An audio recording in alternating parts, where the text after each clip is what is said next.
নমস্কার, cookie star মনে আমি মন আজকে আপনাদের সকলকে স্বাগত জানিয়ে শুরু করতে চলেছি ভোলা ভেটকি মাছের ঝালের রেসিপি। আজকে আমি ভোলা ভেটকি মাছের ঝাল তাওয়ায় তৈরি করছি। তার জন্য আমি ভোলা ভেটকি মাছের মধ্যে হলুদ লবণ মাখিয়ে তাওয়ার মধ্যে তেল গরম করে ভেজে তুলে নিলাম। এবার আমি এই তেলের মধ্যেই ফোড়নে অল্প একটু কালো জিরে দিয়ে অল্প একটু পেঁয়াজ কুচি দিয়ে দিলাম। তারপর নাড়াচাড়া করে নিলাম।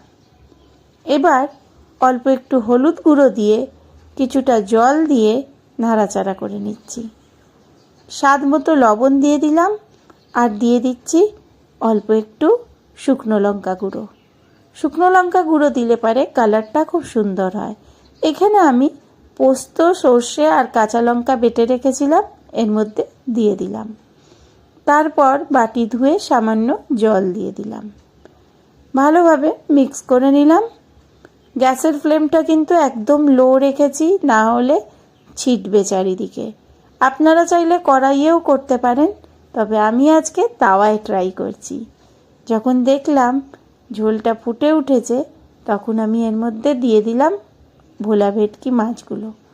তারপর এপিট ওপিট পাল্টে ভালোভাবে মিক্স করে গ্যাসের ফ্লেম লো করে 1 মিনিট অবধি রান্না করে নিলাম।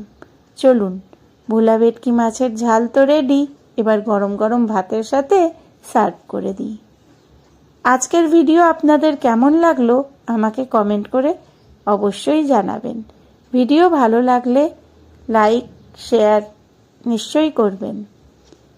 আরও ভালো ভালো ভিডিও আপনাদের সাথে শেয়ার করব। ধন্যবাদ।